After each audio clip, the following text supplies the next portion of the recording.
যতক্ষণ পর্যন্ত একজন মুমিনও আল্লাহ আল্লাহ বলবে ততক্ষণ পর্যন্ত আসমান কি হবে না, ভেঙ্গে পড়বে না, তথা কিয়ামত হবে না।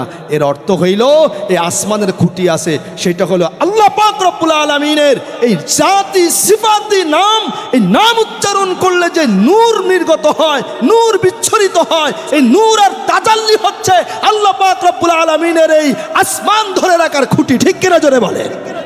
যে সূরাতুল ওয়াকিয়ার ফজিলত এত বেশি, নবী আলাইহিস সালাতু ওয়াস সালামের অত্যন্ত প্রিয় একজন সাহাবী ছিলেন, নাম আব্দুল্লাহ ইবনু মাসউদ রাদিয়াল্লাহু তাআলা আনহু, যাকে বলা হয় সাহিবুন নাল। নবীজি সাল্লাল্লাহু আলাইহি সাল্লামের জুতা বহন করতেন, বিছানাপত্র বহন করতেন, মেসওয়াক বহন করতেন, নবীজির সাথে সাথে থাকতেন। এমনকি নবী আলাইহিস সালাতু ওয়াস সালাম তো শুধু মানুষের নবী নন, তিনি মানুষ জিন সহ সমস্ত মাখলুকাতের নবী। ঠিক কিনা জোরে বলেন। এবং তিনি শেষ নবী, সর্বশ্রেষ্ঠ নবী। কেউ যদি আমাদের নবী সাল্লাল্লাহু আলাইহি সাল্লামকে শেষ নবী না মানে, বিশ্বাস না করে, তাহলে কি ঈমান থাকবে? কি বলেন? ঈমানের দাবি যদি কেউ করে আর বলে যে আমি নবী মুহাম্মদকে শেষ নবী মানি না, তাহলে তার এই দাবি কি যথার্থ? যথার্থ না। কারণ আপনার ঈমানের অবিচ্ছেদ্য অংশ যে নবীজি মুহাম্মদ রাসূলুল্লাহ, সবাই বলেন সাল্লাল্লাহু আলাইহি ওয়াসাল্লাম, ওনাকে নবী হিসাবে এবং শেষ নবী, সর্বশ্রেষ্ঠ নবী হিসাবে মানতেই হবে। যখন আমরা কালেমা পড়ি লা ইলাহা আল্লাহ, লা ইলাহা ইল্লাল্লাহ, আল্লাহ ব্যতীত কোনো উপাস্য নাই, ইলাহা নাই, মাবুদ নাই, মুহাম্মাদুর রাসূলুল্লাহ কালেমার আরেকটা অংশ। ঠিক লা ইলাহা ইল্লাল্লাহ, আল্লাহ ছাড়া কোনো মাবুদ নাই, উপাস্য নাই, ইলাহা নাই, যেমন স্বীকৃতি দেওয়া হচ্ছে, সাথে সাথে এই স্বীকৃতির আলোকে আমার করণীয় বর্জনীয় সেটা নির্দিষ্ট হবে, নির্ধারিত হবে মুহাম্মদুর রাসূলুল্লাহ সাল্লাল্লাহু আলাইহি ওয়াসাল্লামের কর্মপন্থা এবং বর্ণনা মোতাবেক। ঠিক কিনা জোরে বলেন। সুতরাং নবী মুহাম্মদ রাসূলুল্লাহ সাল্লাল্লাহু আলাইহি সাল্লামকে নবী, শেষ নবী যদি মানা না হয়, খাতামুন নাবিয়্যিন যদি মানা না হয়, তাহলে ঈমানের দাবিদার ব্যক্তি মিথ্যাবাদী সাব্যস্ত হবে। ঈমানের দাবিদার ব্যক্তি দাবি করলেও তিনি কাফের হিসাবে সাব্যস্ত হবে। ঠিক কিনা? তো নবী মুহাম্মদুর রাসূলুল্লাহ সাল্লাল্লাহু আলাইহি ওয়াসাল্লামের কাছের সাহাবী, তিনি মানুষের যেমন নবী ছিলেন, তিনি অন্যান্য মাখলুকাতের নবী। কয়েকবার এই ঘটনা সংঘটিত হয়েছে। নবীজি সাল্লাল্লাহু আলাইহি সাল্লাম মানুষের ভিড় থেকে বের হয়ে জিনদেরকে দাওয়াত দেওয়ার জন্য গিয়েছেন, জিনদেরকে দাওয়াত দিয়েছেন। যে ঘটনা পবিত্র কোরআনুল কারীমে সূরাতুল আহকাফের মধ্যে আল্লাহ তাআলা সবিস্তারে বর্ণনা করেছেন। যেই জিনদের অভিব্যক্তি আল্লাহ পাক রব্বুল আলামিন সূরাতুল জিন নামে এক সূরা নাজিল করে বিশ্ববাসীকে জানিয়ে দিয়েছেন। সুবহানাল্লাহ। তো নবীজি সাল্লাল্লাহু আলাইহি ওয়াসাল্লাম জিনদেরকে দাওয়াত দেওয়ার জন্য গিয়েছেন। সেই সফরেও হযরত আব্দুল্লাহ ইবনে মাসউদ রাদিয়াল্লাহু তাআলা আনহু ছিলেন। সুবহানাল্লাহ। মানে কত কাছের, এটা বোঝানোর জন্য বলছি যে কতটা মহব্বতের ছিলেন, কত কাছের ছিলেন, কত ভালোবাসার ছিলেন, যে তিনি অত্যন্ত গুরুত্বপূর্ণ নবিয়্যুস সাকালাইন, যিনি মানুষ এবং জিন জাতির সবার নবী। আমরা জিনদেরকে দেখি না, জিন আমাদেরকে দেখে। ঠিক না? এবং জিন কিভাবে দেখে, আমি যে আলোচনা করছি, আপনারা যে বসে আছেন এখানেও হতে পারে শত শত জিন আছে, শত শত। মানুষ যদি জিনকে দেখতে পেত সুস্পষ্টভাবে, তাহলে মশার উপদ্রব থেকে, আক্রমণ থেকে রক্ষার জন্য যেমন মশাই টাঙাতে হয়, জিন থেকে আত্মরক্ষার জন্য এভাবে কোনো না কোনো ব্যবস্থা গ্রহণ করতে হতো। এই পরিমাণ জিন আমাদের মাঝে, আমাদের সাথে চলাফেরা করে সার্বক্ষণিক। তো জিনের মধ্যে আবার দুই জাতি, এক জাতি মুসলিম আর এক জাতি অমুসলিম। আবার মুসলিম জিনদের মধ্যেও মানুষের মধ্যে যেমন আমরা মুসলিম, মুসলিমের মধ্যে এক শ্রেণী আছে নরম স্বভাবের, নামাজ পড়ে, রোজা রাখে, কোরআন তেলাওয়াত করে, মানুষের উপকার করে, কারোর ক্ষতি করে না, কারোর সাথে ঝগড়া বিবাদ মারামারি করে না, এক শ্রেণীর মানুষ আছে। আবার মুসলিম নামে এক শ্রেণীর মানুষ আছে যারা নামাজ পড়ে না, রোজা রাখে না, কোরআন তেলাওয়াত করে না, পর্দা করে না, মানুষের ক্ষতি করে, নারীদের সম্ভ্রম হানি করে, মানুষের সম্পদ লুণ্ঠন করে, মানুষের উপর আক্রমণ করে, ইত্যাদি ইত্যাদি। মানুষের ক্ষতি করাটাই তার নেশা এবং পেশা হয়ে গেছে। এমন মানুষ নাই? আছে। তো জিনদের মধ্যে এমন আছে। তো যাই হোক, এই জিনদেরকে দাওয়াতের জন্য নবীজি যাচ্ছেন, কত গুরুত্বপূর্ণ একটা সফর। এই সফরের সঙ্গী হয়েছেন যিনি, তিনি আব্দুল্লাহ ইবনে মাসউদ রাদিয়াল্লাহু তাআলা আনহু। সুবহানাল্লাহ। তিনি ফকিহুল উম্মাহ ছিলেন, সাহাবা একরামের মধ্যে বড় মাপের তিনি ফকিহ ছিলেন। আর আলহামদুলিল্লাহ, হানাফি মাযহাব আমরা যেটা অনুসরণ করি, হানাফি মাযহাব, এই হানাফি মাযহাবের প্রত্যেকটা মাসালার মূল কেন্দ্রবিন্দু, প্রত্যেকটা আমলের, আমরা যে আমল করি এই আমলগুলোর মূল কেন্দ্রবিন্দু হচ্ছেন দুইজন। এক হচ্ছেন আব্দুল্লাহ ইবনে মাসউদ রাদিয়াল্লাহু তাআলা আনহু, আরেকজন হচ্ছেন আলী ইবনে আবি তালিব রাদিয়াল্লাহু তাআলা আনহু। যে আলীর ব্যাপারে নবীজি সাল্লাল্লাহু আলাইহি সাল্লাম বলছেন, আনা মাদিনাতুল ইলমি ওয়া আলীজুন বাবুহা। সুবহানাল্লাহ। আমি নবী এলেমের শহর, আমি এলেমের শহর, আর নবী মুহাম্মদ সাল্লাল্লাহু আলাইহি ওয়াসাল্লাম আর আলী রাদিয়াল্লাহু তাআলা আনহু, তাকে আল্লাহ তাআলা বানিয়েছেন ওই শহরের গেট। গেট ছাড়া যেমন কোনো ঘরে, কোনো বিল্ডিংয়ে, কোনো জায়গায় প্রবেশ করা যায় না, আলী রাদিয়াল্লাহু তাআলা আনহুকে বাদ দিয়ে নবীজি সাল্লাল্লাহু আলাইহি সাল্লামের এলেম পর্যন্ত কোনো ব্যক্তি পরিপূর্ণভাবে পৌঁছাইতে পারবে না। সে আলী রাদিয়াল্লাহু কি বলছেন? রাদিনা কিসমাতাল জব্বারি ফিনা, রাদিনা কিসমাতাল জব্বারি ফিনা, লানা ইলমুন ওয়ালিল আ'দাই মালুন, লানা ইলমুন ওয়ালিল জুহালি মালুন, ফাইন্নাল ইলমা ইয়াবকা লা ইয়াজালু ওয়া ইন্নাল মালা লা ইয়াবকা তাজালু। আলী রাদিয়াল্লাহু তাআলা আনহু বলেন, আল্লাহ পাক রব্বুল আলামিন আমাদের জন্য সম্পদ রাখেন নাই, আমাদেরকে আল্লাহ তাআলা সম্পদ দেন নাই, এতে আমাদের কোনো দুঃখ নাই। আল্লাহ তাআলা আমাদের জন্য যে ইলম বন্টন করেছেন, আমাদেরকে যে ইলম দিয়েছেন, ইলম যে মূল ধাতু থেকে আল্লাহ তাআলার এক নাম হচ্ছে আলিম।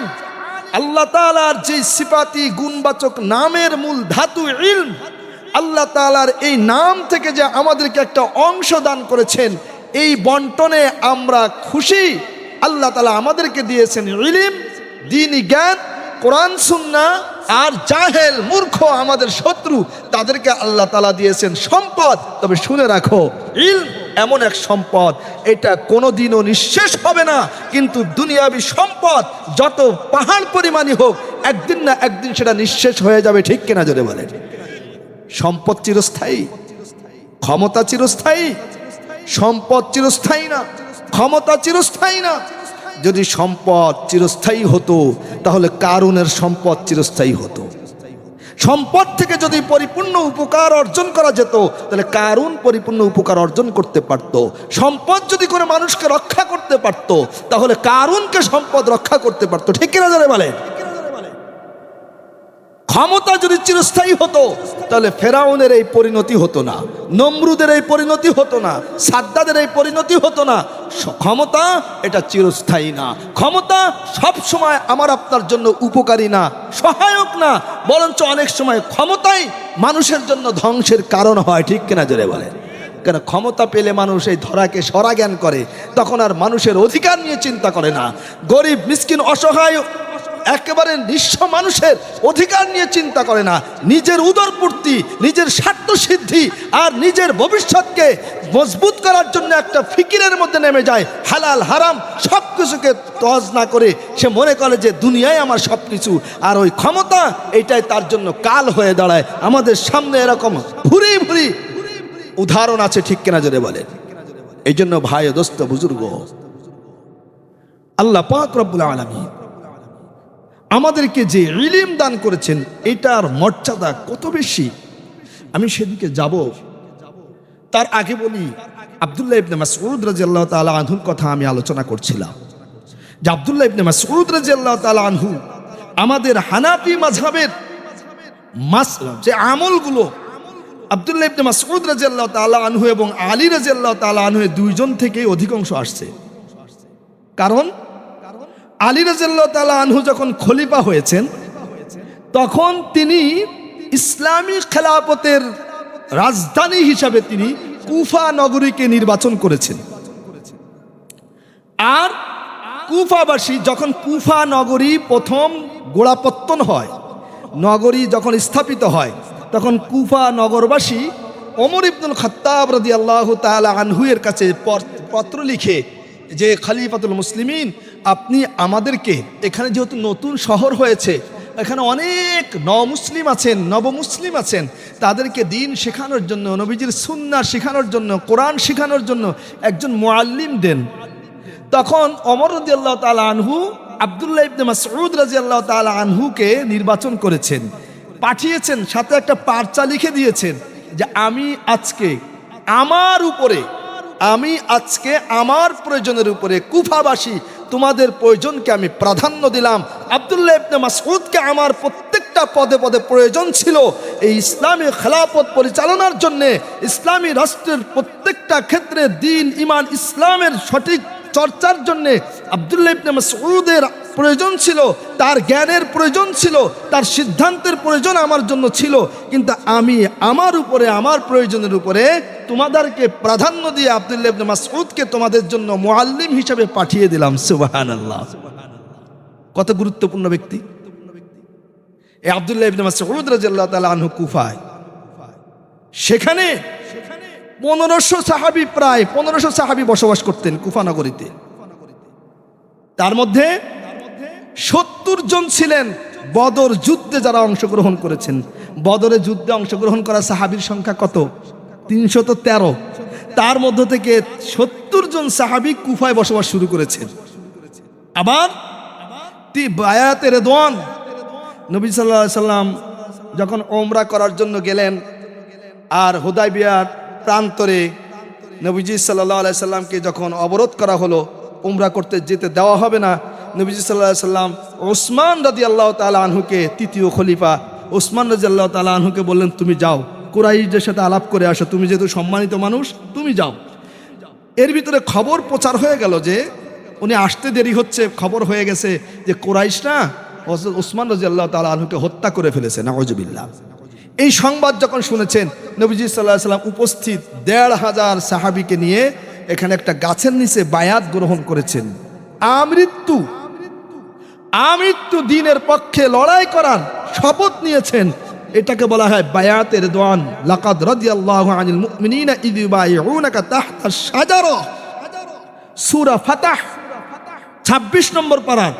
এই সূরা ফাতহের মধ্যে আল্লাহ পাক রব্বুল আলামিন এক সূরা, এই সূরা ফাতহ নাজিল করেছেন। এই সূরার মধ্যে আল্লাহ সুবহানাহু ওয়া তাআলা এই ঘটনা উল্লেখ করেছেন, লাকাদ রাদিয়াল্লাহু আনিল মুমিনিন। আল্লাহ তাআলা মুমিনদের উপরে রাজি হয়ে গেছেন, খুশি হয়ে গেছেন।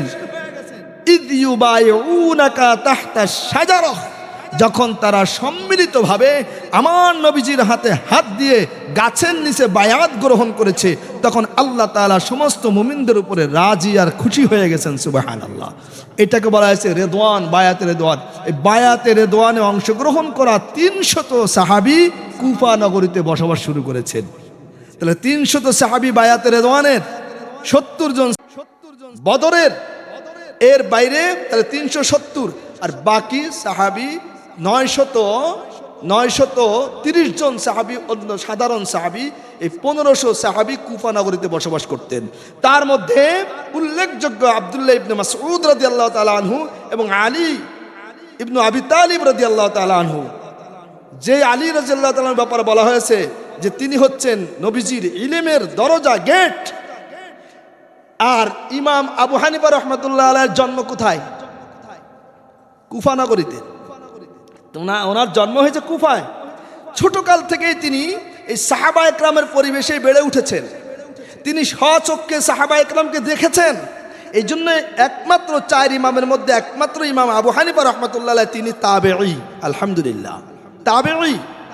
তো তিনি সাহাবা একরামের সরাসরি সোহবত পেয়েছেন, সরাসরি সাহাবা একরামকে দেখেছেন এবং সাহাবা একরামের সংস্পর্শ লাভ করা বড় বড় আলেম তাবেঈ, তাদের কাছ থেকে তিনি ইলম হাসিল করেছেন, জ্ঞান অর্জন করেছেন। যেই কারণে নবীজি সাল্লাল্লাহু আলাইহি ওয়াসাল্লামের আমল যেগুলো হযরত ইবনে মাসউদ রাদিয়াল্লাহু তাআলা আনহু, আলী রাদিয়াল্লাহু তাআলা আনহু স্বচক্ষে দেখেছেন, সেই আমলগুলোই রাসূল হযরত আবু হানিফা রাহমাতুল্লাহ আলাইহি তিনি গ্রহণ করেছেন। আমরা আবু হানিফা রাহমাতুল্লাহ বলেন নাই যে এটা আমার মাযহাব, এটা হানাফি মাযহাব, এটা তিনি বলেন নাই। মানুষ তার এই গবেষণা, তার এই ইজতিহাদ, এটার উপরে মানুষ সন্তুষ্ট হয়ে গেছে যে কোরআন সুন্নাহর সাথে সামঞ্জস্যশীল একটা মাযহাব হওয়ার কারণে মানুষ নির্দ্বিধায় বিনা বাক্যে সেটাকে গ্রহণ করেছেন। যার কারণে পৃথিবীতে সবথেকে বড় মাযহাব হচ্ছে হানাফি মাযহাব। অনেকে বলে যে হানাফি মাযহাবের লোক তো কোরআন শরীফ, কোরআন হাদিস মানে না, মাযহাব মানে। আরে ভাই, আপনি দুধ পান করেন কিনা? ভাই, আমরা দুধ পান করি না? দুধ পান করি। এখন আমরা অনেকে এখানে আছেন ঘি খেয়েছেন, মাখন খেয়েছেন, খেয়েছেন কিনা?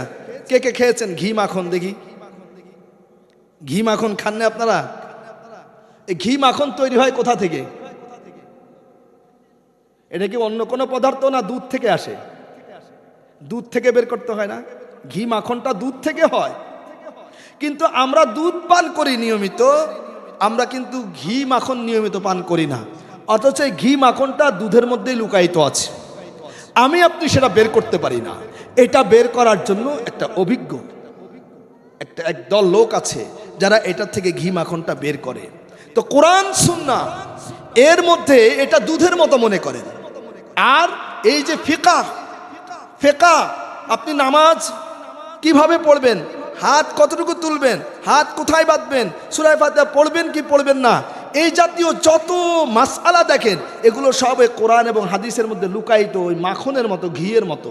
এইটা আমাদের ওলামায়ে কেরাম কোরআন সুন্নাহর পুরো ভান্ডারকে সামনে রেখে ফিকহি মজলিসের মাধ্যমে, ফিকহি বোর্ডের বড় বড় বিজ্ঞ আলেমদের মাধ্যমে গবেষণা করে, চিন্তা ফিকির করে, কোন হাদিসের সাথে কোনটার সামঞ্জস্য হয়, কোনটার সাথে কোনটার কোনো সমস্যা হয়, এগুলো সামনে রেখে ওনারা একটা মাসআলাকে, ঠিক আছে এতগুলো আমলের কথা আছে, এই আমলটা সবথেকে বেশি কোরআন সমর্থিত, হাদিস সমর্থিত, সুতরাং আমরা এটার উপর আমল করি। নবীজি জীবনে অনেকগুলো আমল করেছেন, তার ভিতরে সবথেকে গুরুত্বপূর্ণ আমল এটা করেছেন, সুতরাং আমরা এটাকে গ্রহণ করতে পারি। এভাবেই নির্ধারিত হয়েছে আমলগুলো। সুতরাং হানাফি মাযহাব এটা কোরআন সুন্নাহ বর্জিত, মানে বহির্ভূত না, এটাও কোরআন হাদিসের, কোরআন সুন্নাহর এটা সার নির্যাস। যাই হোক, এই আব্দুল্লাহ ইবনে মাসউদ রাদিয়াল্লাহু তাআলা, মনে আছে আপনাদের কোথা থেকে বলছিলাম যে আপনার বাচ্চা সূরা ওয়াকিয়া তেলাওয়াত করতেছে? আব্দুল্লাহ ইবনে মাসউদ রাদিয়াল্লাহু তাআলা আনহু অত্যন্ত অসুস্থ হয়ে পড়ছেন। তখন খেলাফতের মসনদে আছেন হযরত উসমান গনি রাদিয়াল্লাহু তাআলা আনহু। তিনি আব্দুল্লাহ ইবনে মাসউদ রাদিয়াল্লাহু তাআলা আনহুকে দেখতে আসছেন। দেখতে এসে বললেন যে আপনার কিসের অভিযোগ, কি রোগ আপনার? তিনি কথোপকথন হলো। এরপরে বললেন যে আব্দুল্লাহ ইবনে মাসউদ, আপনি তো দুনিয়া থেকে চলে যাচ্ছেন, আপনার মেয়ে ছাড়া কোনো ছেলে সন্তান নাই, তাহলে আমি কি কোষাগার থেকে একটা ভাতা নির্ধারণ করে দেই আপনার নামে? আপনি যতদিন আছেন ভোগ করবেন, আপনার ইন্তেকালের পরে আপনার মেয়েদের একটা অবলম্বন হবে যে সরকারিভাবে তারা ভাতা পাবে। আমাদেরকে যদি, আমরা যারা এখানে আছি, আমাদেরকে যদি সিটি কর্পোরেশন থেকে কমিশনার অথবা সিটি কর্পোরেশনের মেয়র অথবা এই জাতীয় সরকারি কোনো কর্মকর্তা বা কোনো জনপ্রতিনিধি যদি অফার করে যে তোমাকে একটা কার্ড করে দেই, এই ভাতা পাবে, ওই ভাতা পাবে, মাসে মাসে এইটা পাবে, ওইটা পাবে, কয়জন আছে যে না আমার দরকার নাই, নিব না? আছে। আমি কয়দিন আগে যে কোনো একটা জায়গায়, মানে আমাদের এলাকায় গেলাম, তো সেখানে একটা কার্ডের বিষয়ে আলোচনা হলো পরিষদে। তো এমন একজন ব্যক্তির নামে একটা কার্ড আসছে, 15 টাকা দরে যে চাউল বিক্রি হচ্ছে, এই চাউলের কার্ড গ্রহণ করেছেন তিনি। তার যে জমি আছে, যদি এই জমিগুলোতে চাষ করে তাহলে ওনার 2, 4, 5 বছর আর চাউল কিনে খাওয়া লাগবে না, ওনাকে আর চাষ করতে হবে না। একবার চাষ করলে এই পরিমাণ চাষের জমি আছে শুধু।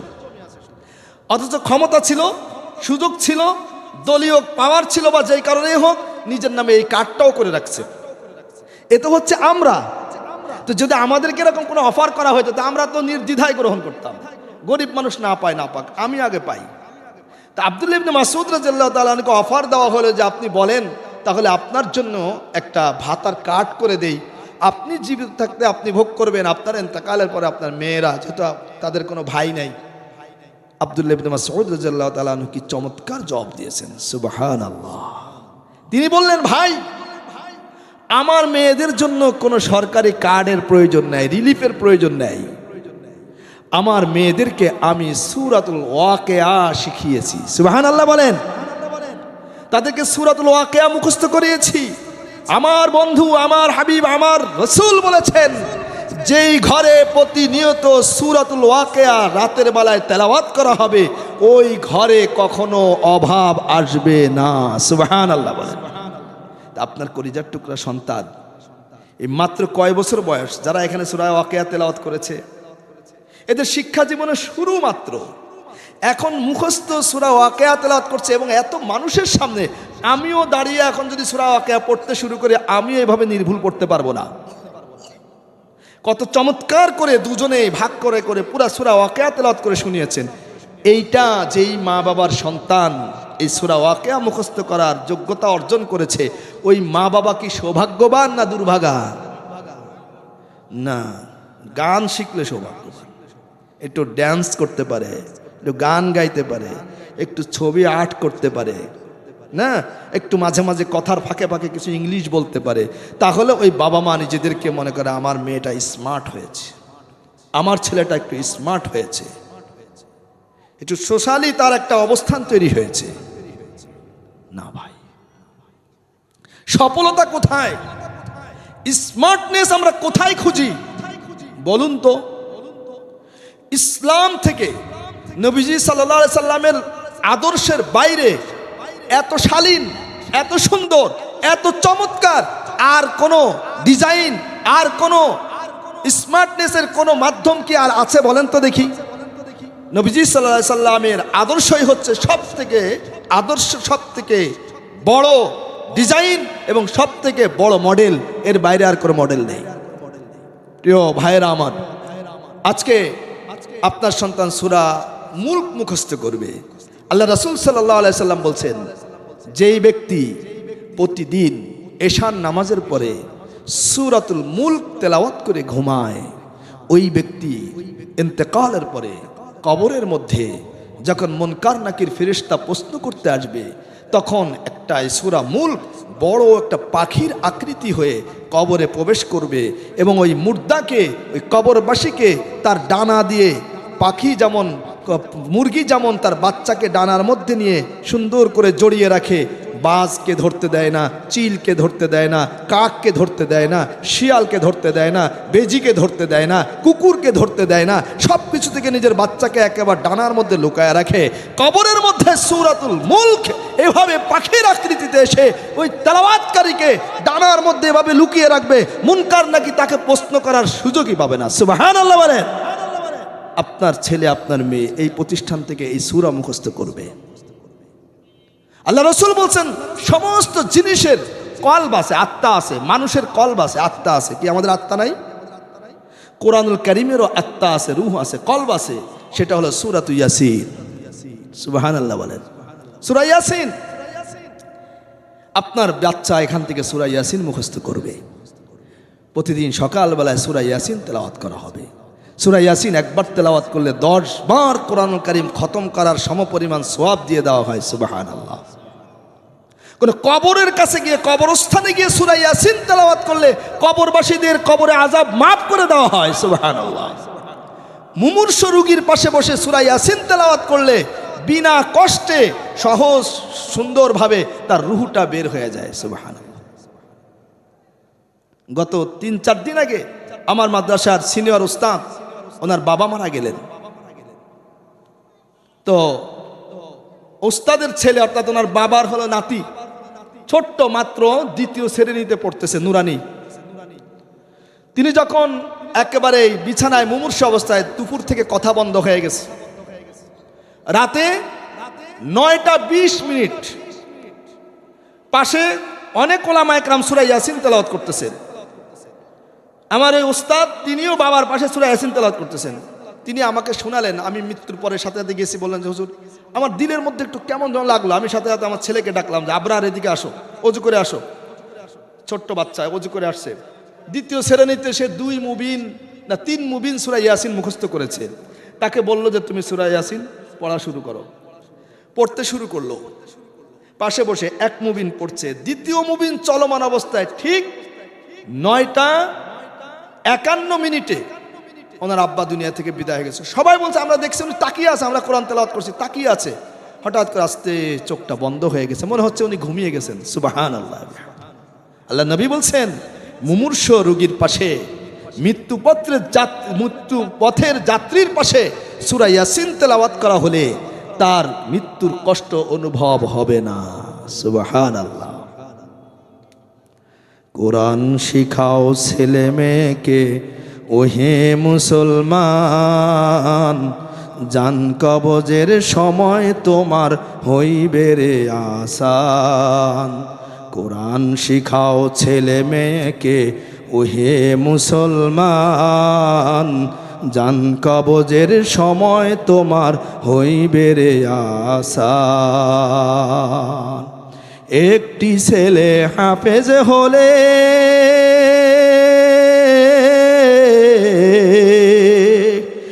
একটি ছেলে হাফেজ হলে পড়বে কোরআন মৃত্যুকালে।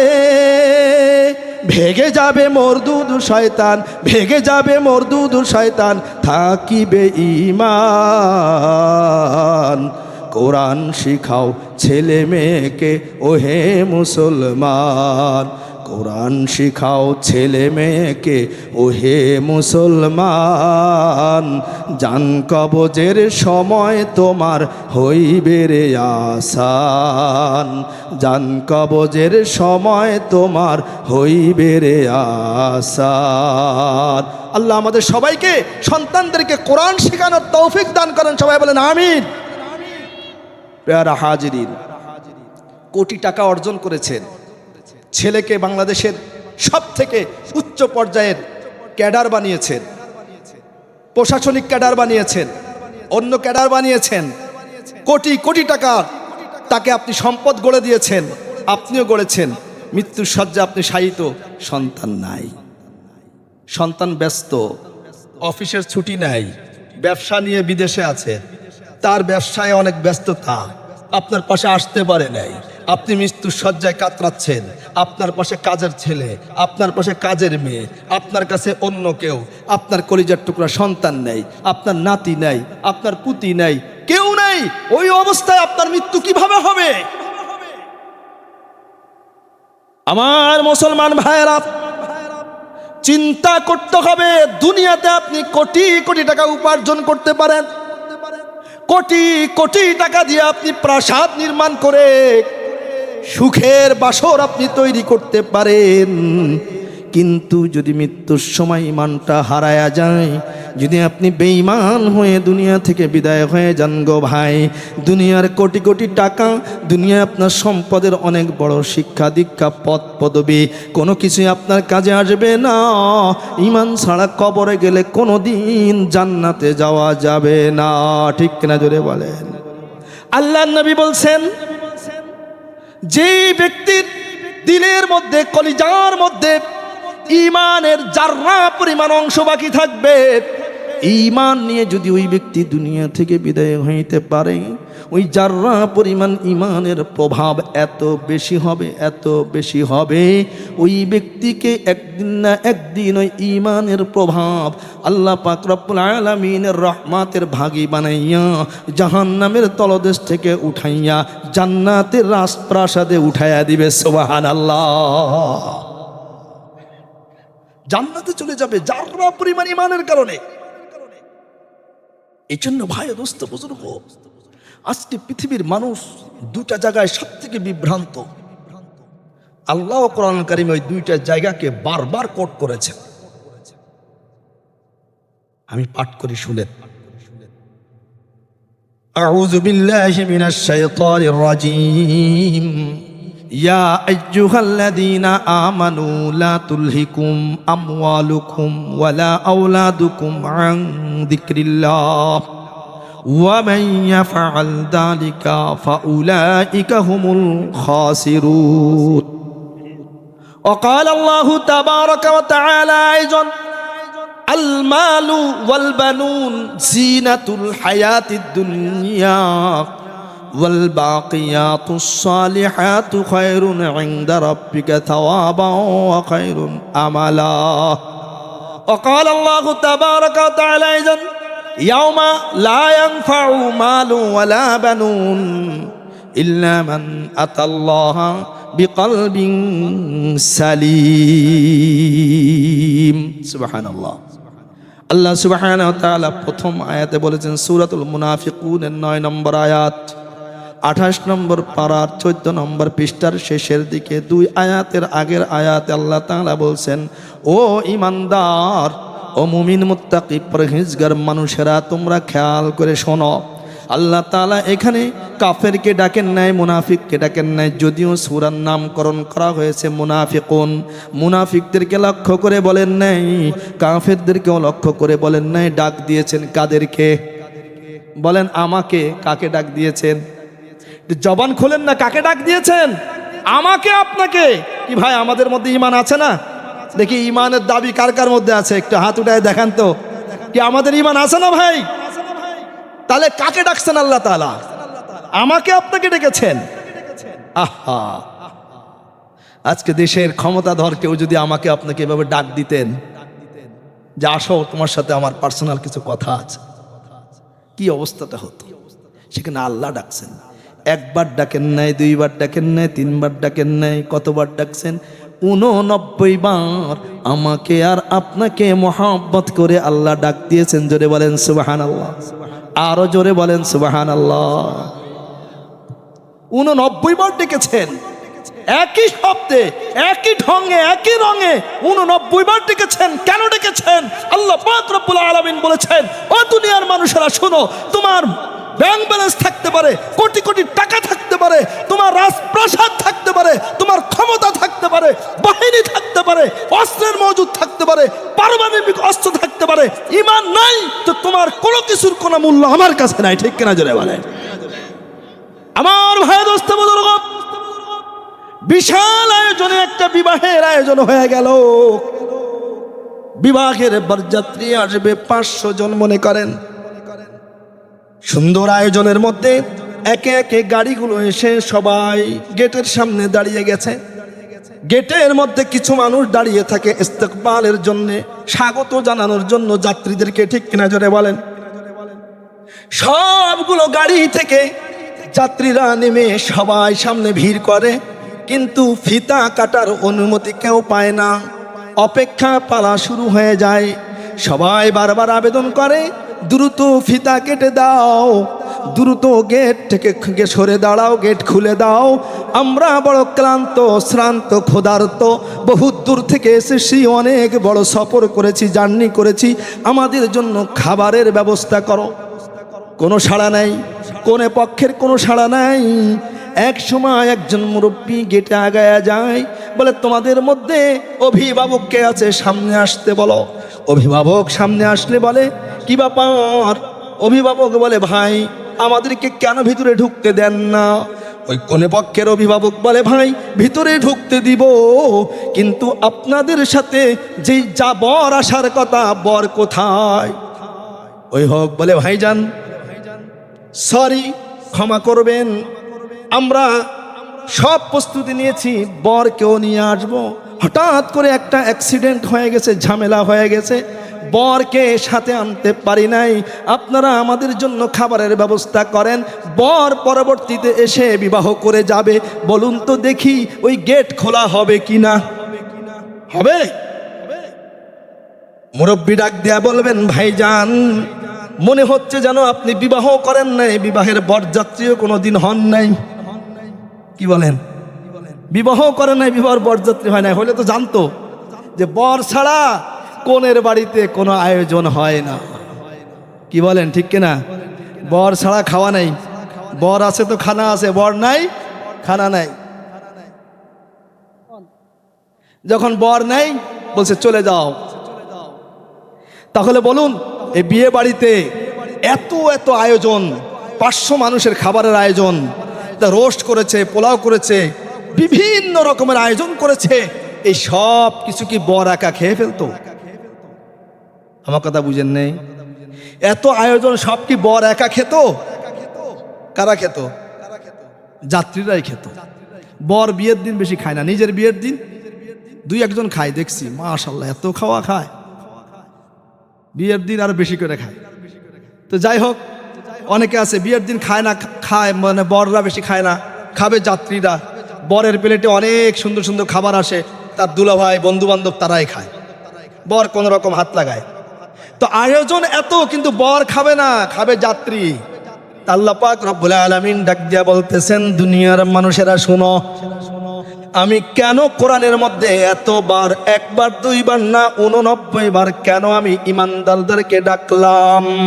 আল্লাহ পাক রব্বুল আলামিন বলেন, আল্লাহর নবী একটা হাদিসের মধ্যে সুন্দর করে বলেছেন, আদ-দুনিয়া খুলিকাত লাকুম ওয়া আনতুম খুলিকতুম লিল আখিরা। আল্লাহ পাক রব্বুল আলামিন সূরাতুল বাকারার মধ্যে আল্লাহ পাক রব্বুল আলামিন ঘোষণা করেছেন, হুয়াল্লাযী জাআলা লাকুম মা ফিল আরদি জামিআ। সুবহানাল্লাহ। বলে আসমান ও জমিন এই দুইয়ের মাঝে যা কিছু তোমরা দেখো আর না দেখো, তোমাদের উপকারের জন্য যা কিছু সৃষ্টি করা হয়েছে, সব কিছুর মূল উপলক্ষ হচ্ছে দুনিয়ার ইমানদার, ঠিক কিনা? এই দুনিয়ার ইমানদারদের জন্য পৃথিবীতে সূর্যটা প্রতিদিন উঠে আবার প্রতিদিন অস্ত যায়। এই মুমিন ইমানদারদের ওসিলায় চন্দ্র উঠে আবার চন্দ্র অস্ত যায়। এই ইমানদারদের ওসিলায় গরম গ্রীষ্মকালে বাতাসটা দক্ষিণ দিক থেকে প্রবাহিত হয়, প্রত্যেকবার শীতের মৌসুমে এটা উত্তর দিক থেকে প্রবাহিত হয়। মুমিনদের ওসিলায় নদীতে এবং খালে বিলে জোয়ার আসে, মুমিনদের ওসিলায় গাছে ফল হয়, মুমিনদের ওসিলায় ফলের মধ্যে মিষ্টতা আসে, মুমিনদের ওসিলায় ফসলের মধ্যে তার বীজ তৈরি হয়, মুমিনদের ওসিলায় পানির মধ্যে মাছ তৈরি হয়। আমার ভাই ও দোস্ত বুজুর্গ বলবেন এটা কেমনে? এর কারণ হইল আল্লাহর নবী সাল্লাল্লাহু আলাইহি ওয়াসাল্লাম বলছেন, লা তাকুমুস সাআ, ততক্ষণ পর্যন্ত কিয়ামত সংগঠিত হবে না। কিয়ামত মানে কি? ইদাস সামাউ শাক্কাত ওয়া আযিনাত লিরাব্বিহা ওয়া হুক্কাত, ইদাস সামাউ ফাতারাত। আল্লাহ তাআলা বলছেন কিয়ামত অর্থ হইল চন্দ্রটা ভেঙে পড়বে, সূর্যটা ভেঙে পড়বে, আসমানটা গুঁড়া হয়ে যাবে, জমিনকে একেবারে কাগজের মতো ভাঁজ করে ফেলে দেওয়া হবে, সমুদ্রের পানির মধ্যে আগুন জ্বলতে থাকবে, পাহাড়গুলো তুলার মতো উঠতে বালুকার মতো উঠতে থাকবে, মানুষেরা পতঙ্গের মতো একবারে বিক্ষিপ্ত হয়ে যাবে, পাগলের মতো ছুটতে থাকবে। বলে এরকম বিভীষিকাময় এক অবস্থা কখন তৈরি হবে? লা তাকুমুস সাআতু, ততক্ষণ পর্যন্ত কিয়ামত সংগঠিত হবে না যতক্ষণ পর্যন্ত এই আসমানের নিচে আর জমিনের উপরে একজন আল্লাহর বান্দা আল্লাহ আল্লাহ আল্লাহর জিকির করতে থাকবে। সুবহানাল্লাহ। তাহলে বলুন তো আসমান টিকে আছে কিসের খুঁটিতে? আল্লাহ তাআলা খালাকাস সামাওয়াতি ওয়াল আরদা বিগাইরি আমাদিন তারাউনাহা। আল্লাহ বলেন, আল্লাহকে, আল্লাহ ওই মহান সত্তা যিনি এই আসমান একটা না দুইটা না 7টা আসমান তৈরি করেছেন। খালাকাস সামাওয়াত, 7 আসমান তৈরি করেছেন, বিগাইরি আমাদিন তারাউনাহা, বলে এমন খুঁটি ছাড়া যেই খুঁটি মানুষ চর্মচক্ষু দ্বারা দেখতে পারে। সুবহানাল্লাহ। এর দ্বারা বোঝা যায় খুঁটি আছে। বিগাইরি আমাদিন তারাউনাহা, তোমরা দেখতে পাও এমন খুঁটি ছাড়া আল্লাহ তাআলা আসমান সৃষ্টি করেছেন, তার মানে খুঁটি আছে। সেই খুঁটি কি? আপনি একটা ঘর নির্মাণ করলেন, আমাদের এলাকায় গরিব মানুষরা রান্নাঘর তৈরি করে, বলে নসিমন ঘর। আপনাদের দেশে আছে কিনা জানি না। নসিমন কি? পাটকাঠি, পাটকাঠি বলে না এদিকে, পাটের যে ইয়েটা হয় শোলা, পাটকাঠি। এই নিচে একটা পাটকাঠির বেড়া দেয়, এর মাঝখানে দেয় আপনার হচ্ছে পলিথিন, কালো পলিথিন, এর উপরে আবার আরেকটা বেড়া দেয়, দিয়ে ওইটাকে বেঁধে এরপরে উঠায়া 4টা বা 6টা খুঁটি দিয়ে এটাকে উপরে উঠায়া দেয়। ব্যাস, এটার নাম হলো নসিমন চাল, আমাদের এলাকায় নাম। তো এখন এই যে একটা নসিমন চাল দিলেন, কথার কথা এইটাকে একটা চাল বানালেন, এর নিচে 4টা বা 6টা খুঁটি দিলেন। এই খুঁটিগুলো যদি এখান থেকে সরে যায়, খুলে ফেলা হয়, এই চালটা কি শূন্যে থাকবে? রাজশাহীর মানুষ কি সহজে কথা বুঝেন, আপনাদের ভাষা অনেক চমৎকার, শিক্ষার নগরী রাজশাহী নগরী, আপনারা তো অনেক স্মার্ট, অনেক শিক্ষিত। আমার কথা, আমি কিন্তু আমার আঞ্চলিক ভাষা বলি না, আমি আলহামদুলিল্লাহ চেষ্টা করি সবাই যেটা বুঝে সেটা বলার। তো এখন এই চালের নিচে যে খুঁড়েছে, এই খুঁটির যদি 4টা খুঁটি বা 6টা খুঁটি, খুঁটিগুলো যদি সরিয়ে ফেলা হয়, এটা কি শূন্যের উপর টিকে থাকবে? কি হবে এটা? এটা ভেঙে পড়বে না? তাহলে আসমান ভেঙে পড়ছে না। আল্লাহ নবীর হাদিসে বললেন কি, যতক্ষণ পর্যন্ত একজন মুমিনও আল্লাহ আল্লাহ বলবে, ততক্ষণ পর্যন্ত আসমান কি হবে না? ভেঙে পড়বে না, তথা কিয়ামত হবে না। এর অর্থ হইল এই আসমানের খুঁটি আছে, সেটা হলো আল্লাহ পাক রব্বুল আলামিনের এই জাতি সিফাতি নাম। এই নাম উচ্চারণ করলে যে নূর নির্গত হয়, নূর বিচ্ছরিত হয়, এই নূর আর তাজাল্লি হচ্ছে আল্লাহ পাক রব্বুল আলামিনের এই আসমান ধরে রাখার খুঁটি। ঠিক কিনা জোরে বলে? যতক্ষণ পর্যন্ত আল্লাহ আল্লাহ হবে, ততক্ষণ পর্যন্ত আসমান টিকে থাকবে, জমিন টিকে থাকবে, সূর্য তার ডিউটি করবে, চন্দ্র তার ডিউটি করবে, পানি তার ডিউটি করবে, মাটি তার ডিউটি করবে, বাতাস তার ডিউটি করবে, আগুন তার ডিউটি করবে, পশু পাখি তার ডিউটি করবে। যখনই আল্লাহর নাম বন্ধ হয়ে যাবে, সব কিছু স্টপ হয়ে যাবে, সবার চালিকা শক্তি নিঃশেষ হয়ে যাবে, সবার ক্ষমতা নিঃশেষ হয়ে যাবে, সবার গতি থমকে যাবে, সব কিছু চূর্ণ বিচূর্ণ হয়ে কিয়ামত সংঘটিত হবে। ঠিক কিনা জোরে বলে? সুতরাং এই আসমান, এই জমিন, এই চন্দ্র সূর্য, গ্রহ নক্ষত্র, পানি মাটি বাতাস, এই সব কিছু আল্লাহ তাআলা সুশৃঙ্খল ভাবে পরিচালনা করছেন। কাদের ওসিলায়? বলেন না, ইমানদারদের ওসিলায়। জোরে বলেন, কাদের ওসিলায়? ইমানদারদের ওসিলায়। সুতরাং বিয়ে বাড়িতে, বিবাহ বাড়িতে বর ছাড়াও যাত্রীরা যেমন খায়, এই দুনিয়াতে ইমানদার হচ্ছেন বর, এই ইমানদারদের ওসিলায় কাফেররাও খায়। ঠিক কিনা জোরে বলেন? বরঞ্চ বর অল্প অল্প খায়, যাত্রীরা বেশি বেশি খায়। ঠিক কিনা জোরে বলেন?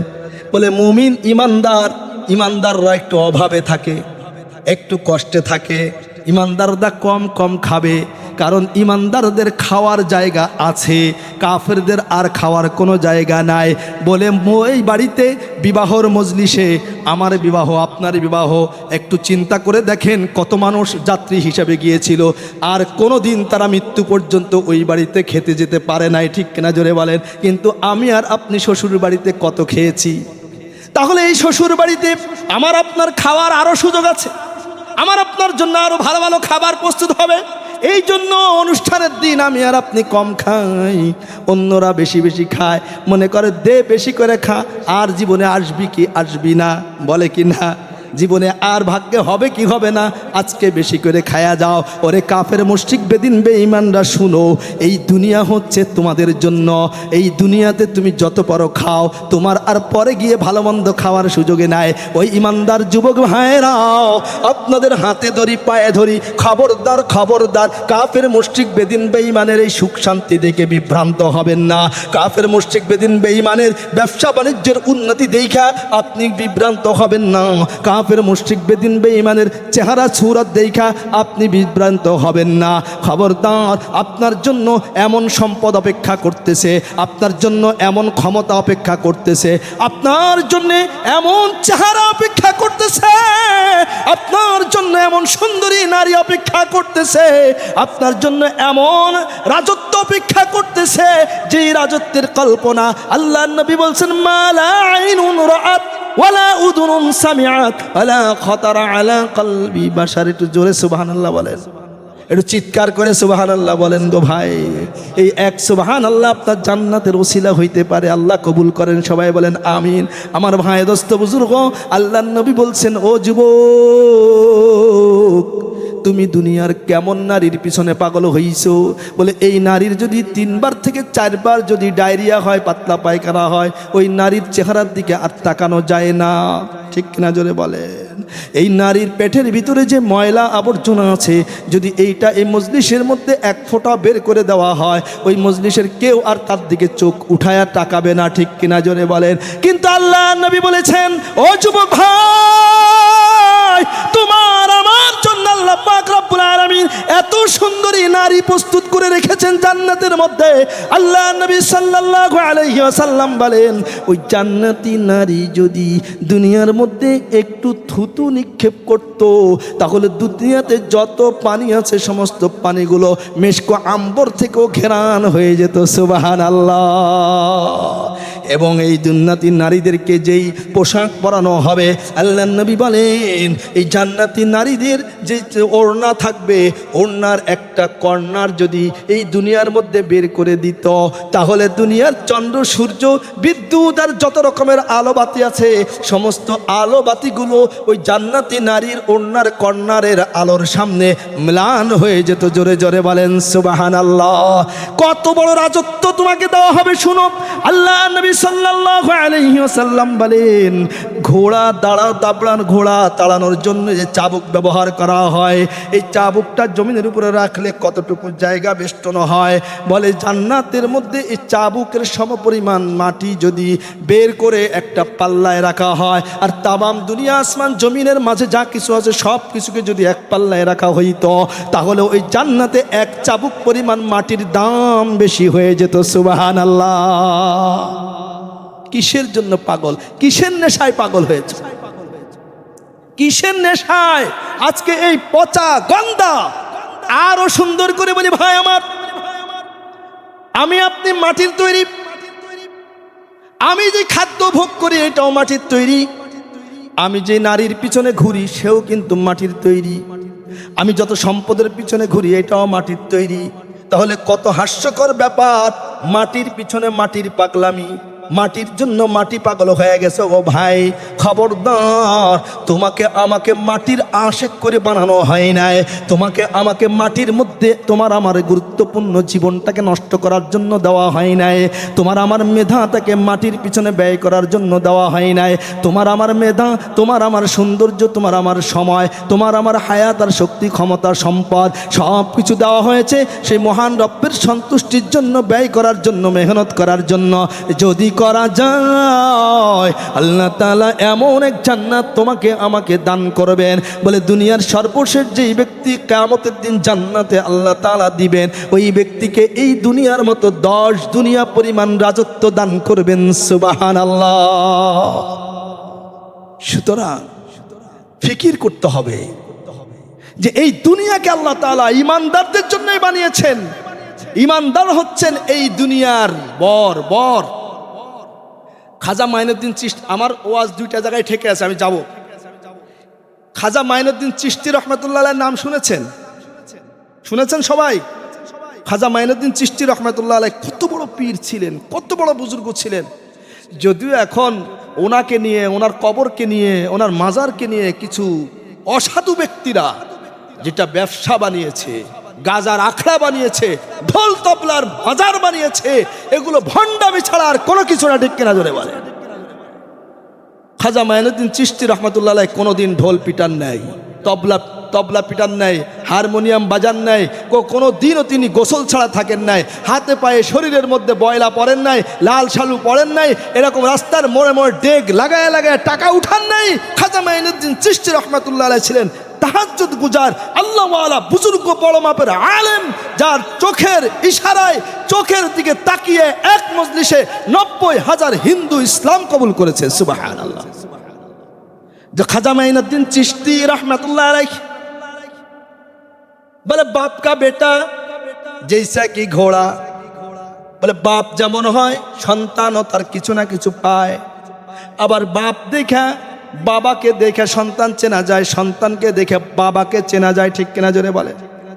খাজা মাইনুদ্দিন চিশতি রহমাতুল্লাহি আলাইহি এত বড় পীর, ওনার আবার একজন ওস্তাদ পীর ছিলেন। ওস্তাদ তাকে শরিয়াতের ভাষায় শায়েখ বলা হয়, মুআল্লিম বলা হয়, আর ফার্সিতে পীর বলা হয়, মুরব্বী বলা হয়। সুতরাং ওনার পীর ছিলেন খাজা হারুনে উসমানী। হারুনে উসমানী রহমাতুল্লাহি আলাইহি শীতের রাত্রিতে খাদেমকে নিয়ে চলতেছেন। প্রচন্ড শীত, অস্থির হয়ে গেছেন। অজু করবেন, তাহাজ্জুদ পড়বেন, এত ঠান্ডা পানি। খাদেমকে বললেন, দেখো তো কোথাও আগুন পাওয়া যায় কিনা। খাদেম আশপাশে ঘুরে দেখলেন, দূরে একটা জায়গা থেকে আগুন দেখা যাচ্ছে। যখন পীর সাহেবকে জানালেন, হুজুর একটু আগুন দেখা যায়, বলে যাও সেখানে গিয়ে ওই আগুনের যে মালিক তাকে বলো আমার জন্য একটু আগুন দিতে, আমি পানি গরম করে অজু করে তাহাজ্জুদ আদায় করব। খাদেম চলে গেছে। খাদেম গিয়ে বলে, ভাই আমার পীর উসমানে হারুনি আপনার কাছ থেকে একটু আগুন কর্জ চেয়েছেন, একটু আগুন দেন। পীর সাহেব অজু করে পানি গরম করবেন, অজু করে তাহাজ্জুদ আদায় করবেন।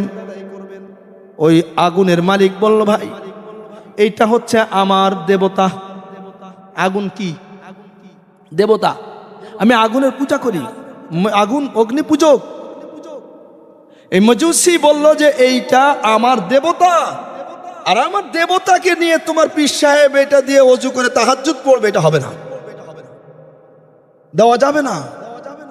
খাদেম চলে আসছে। খাদেম এসে পীর সাহেবকে বলছে, হুজুর আমি তো পানি আনতে গেছি, আগুন আনতে গেছি, কিন্তু আমাকে আগুন দেয় না। কি বলেছে? এই বলেছে। তো চলো। পীর সাহেব নিজে গেছেন, গিয়ে বলছেন, কি ব্যাপার তুমি আগুন দিলা না কেন? বলছে, ওটা তো আমার, আমি ওর তপস্যা করি, আমি ওর পূজা করি, উপাসনা করি, এটা আপনাকে দেওয়া যাবে না, নামাজের অজুর পানি গরম করার জন্য দেওয়া যাবে না। বলে, তুমি এর পূজা করো, তাহলে কি হয়? বলে, আমি এই জন্য আগুনের পূজা করি, ও আমার দেবতা, আমাকে রক্ষা করবে, আমাকে আগুনে পুড়বে না, ক্ষতি করবে না, যেহেতু সে আমার দেবতা। বলে, তাই নাকি? আচ্ছা, আমি তো আগুনের পূজা করি না। পীর সাহেব বলেন, আমি তো আগুনের পূজা করি না, আমি আগুনকে দেবতা মানি না, আমি তার তপস্যা করি না। তাহলে আসো একটা পরীক্ষা হয়ে যাক। তুমি যেহেতু দীর্ঘদিন যাবতের পূজা করো, তোমার পূর্বপুরুষও করেছে, তাহলে এই আগুনের মধ্যে তুমি তোমার হাত দিবে, দেখে এই আগুন তোমার হাত জ্বালায় কিনা। আমি আমার হাত দিব, দেখে আগুন আমার হাত জ্বালায় কিনা।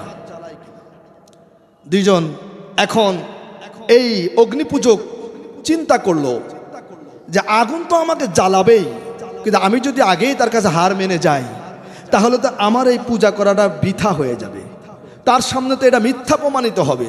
তো বলছে, হ্যাঁ ঠিক আছে। দেখবেন অনেক সময় হকাররা বড় বড় এমবিবিএস ডাক্তারদের সামনেও কি করে, চ্যালেঞ্জ দেয়, দেয় না? তো উনি মোটামুটি বলো ঠিক আছে। এখন আগুনের সামনে গিয়ে বলছে, হাত দাও। এখন দেবতা ওই পূজারি বলতেছে যে না, আমি আগে দেব না, আগে আপনি দেন। ও মনে করছে আমি যেহেতু পূজা করি আর হুজুর যেহেতু পূজা করেন, তাহলে হুজুরের হাত পুড়ে যাবে, হুজুর আগে দিক। এখন হুজুরকে যখন বলছেন, হুজুর হাত ঢুকাই দিয়েছেন।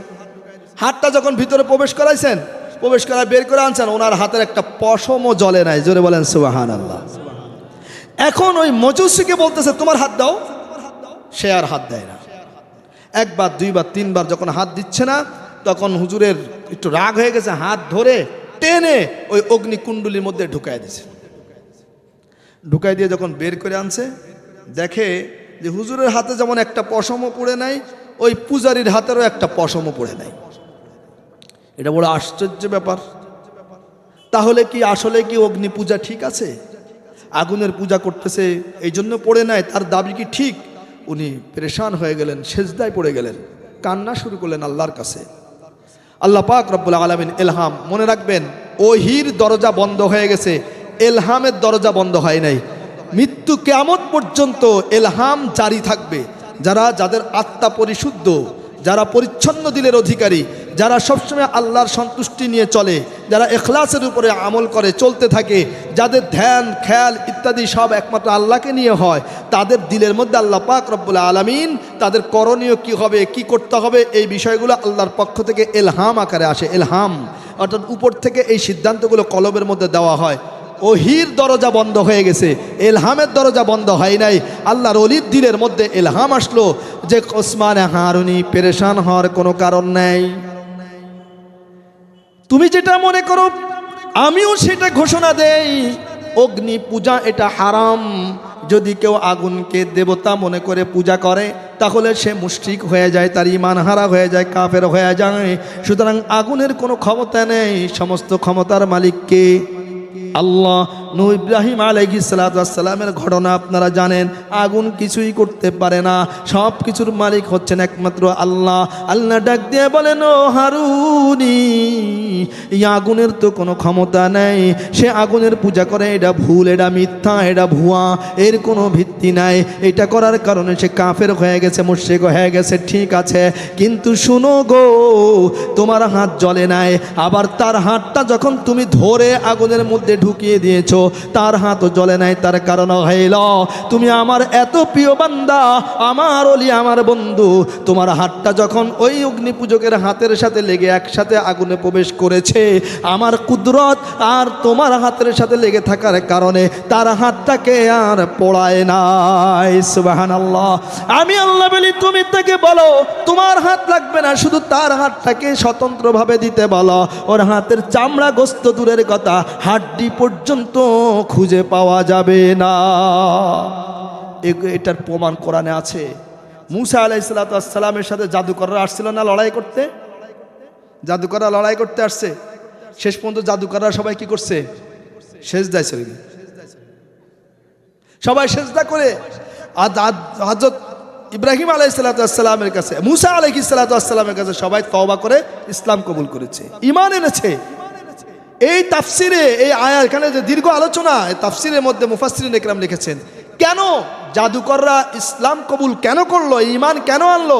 বলে জাদুকররা যখন ময়দানে আসে জাদু কার্য পরিচালনার জন্য, সবাই মুসা আলাইহিস সালামের যেই লেবাস ছিল, যেই পোশাক ছিল, এরা সবাই ওই লেবাস, ওই পোশাক, ওই আকৃতি ধারণ করেছে। এই আকৃতি ধারণ করার কারণে আল্লাহ পাক রব্বুল আলামিন মুসা আলাইহিস সালামের লেবাসের বরকতে তাদের কলবের মধ্যে ঈমানের নূর জ্বালায় দিয়েছেন। কত পরিমাণ জ্বালায় দিয়েছেন! ফেরাউন বলল, বুঝেছি তোমরা তাহলে জাদু মুসার কাছ থেকেই শিখেছো, তোমাদের উস্তাদ তাহলে মুসা, আমার সাথে পরামর্শ না করে তোমরা মুসার রবের প্রতি ঈমান এনেছো, আজকে তোমাদেরকে কঠিন শিক্ষা দেব, তোমাদের ডান হাত কেটে দেওয়া হবে, বাম পাও কেটে দেওয়া হবে, খেজুর গাছের শুলিতে চড়ানো হবে। তারা নির্দ্বিধায় ঘোষণা দিলেন, খবরদার, তুমি শুধু হাত কাটা পাও কাটা না, আমাদের গলা কেটে দিবে, কিন্তু মুসার রবের প্রতি ঈমান এনেছি। এই অবস্থায় আমরা সর্বপ্রথম মুসলিম হিসেবে আল্লাহর সামনে দাঁড়াইতে চাই, তোমার মতো ফেরাউনের সামনে আর কোনোদিন আমরা মাথা নত করবো না। সুবহানাল্লাহ। আল্লাহ তাআলা ঈমানের জোশ দিয়ে দিলেন। এই জন্য বলে হাদিসের মধ্যে আসছে, আল্লাহর নবী বলছেন, মান তাশাব্বাহা বিকওমিন ফাহুয়া মিনহুম, যেই ব্যক্তি যার আকৃতি ধারণ করবে, যার লেবাস ধারণ করবে, যার মডেল গ্রহণ করবে, কিয়ামতের ময়দানে ওই ব্যক্তি তার সাথে দাঁড়াবে। সুবহানাল্লাহ।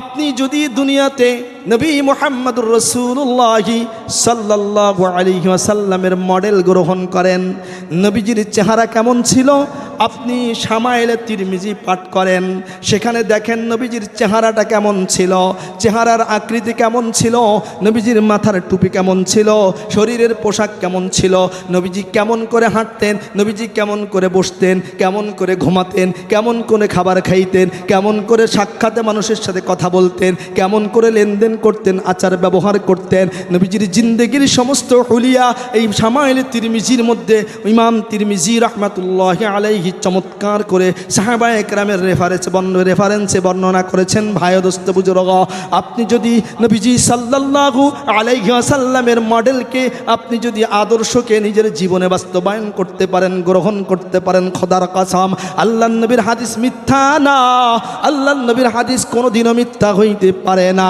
আল্লাহর নবী কোনোদিনও মিথ্যা বলেন নাই। আমি আর আপনি না, মক্কার কাফেররা পর্যন্ত স্বীকৃতি দিয়েছে নবীজি মুহাম্মদ সাল্লাল্লাহু আলাইহি ওয়াসাল্লাম আল আমিন সাদিক, ঠিক কিনা?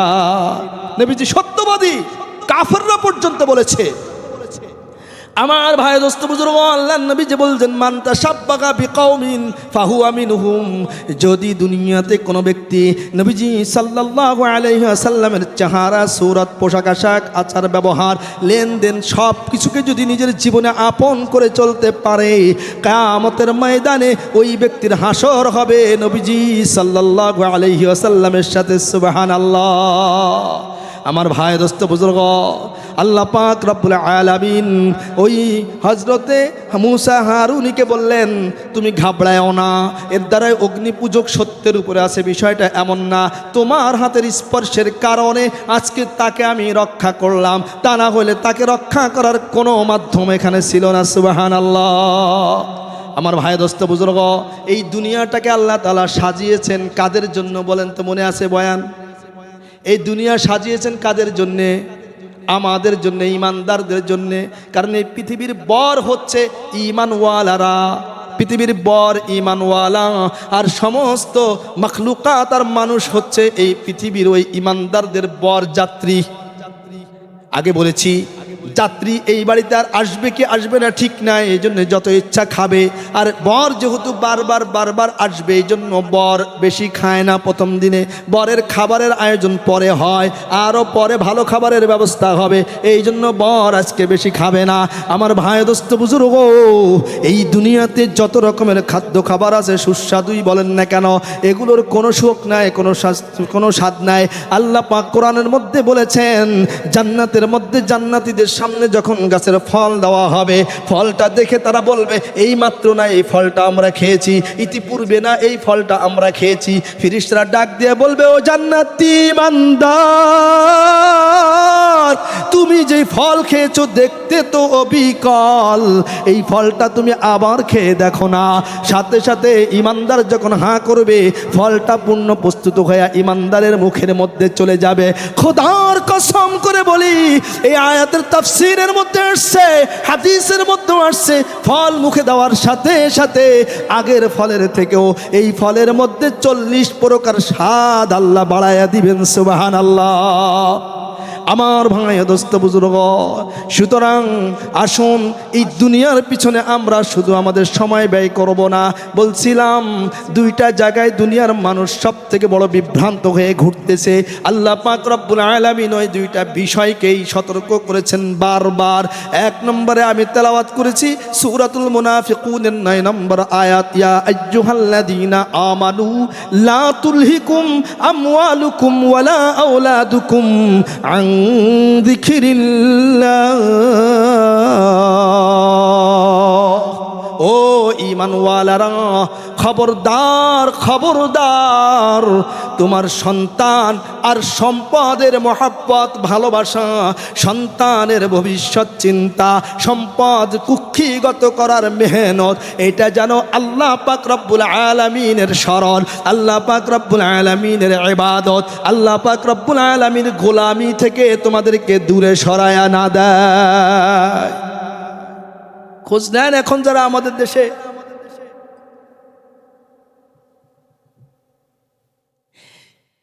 যত মানুষ আছে যারা আল্লাহর হুকুম মানে না, ইবাদত বন্দেগী করে না, খোঁজ নিয়ে দেখেন কেউ আছে সম্পদের পিছনে, সম্পদ উপার্জনের জন্য সম্পদের মোহে অস্থির হয়ে আছে, অথবা নিজের সন্তানদের ভবিষ্যৎ কি হবে, সন্তানের একটা ভবিষ্যৎ করতেই হবে, সন্তানের একটা ভবিষ্যৎ গড়তেই হবে। এই ভবিষ্যৎ গড়ার জন্যে নিজের আখিরাতকে ধ্বংস করে দিচ্ছে। আমার ভাই দোস্ত বুজুর্গ, আল্লাহ সতর্ক করলেন। অন্য আয়াতে সূরা কাহাফের মধ্যে আল্লাহ বলেন আল মাল ওয়াল বানুন জিনাতুল হায়াতিদ দুনিয়া। ও দুনিয়ার মানুষ শোনো, এই সম্পদ তুমি চাইলেও উপার্জন করতে পারবা না, সন্তান তুমি চাইলেও তোমাকে সন্তান দেওয়া হবে না। ইয়াহাবু লিমান ইয়াশাউ ইনাতা ওয়া ইয়াহাবু লিমান ইয়াশাউ যুকুর আও ইউযাওয়িজুহুম যুকরানা ওয়া ইনাতা ওয়া ইয়াজআলু মান ইয়াশাউ আকুর।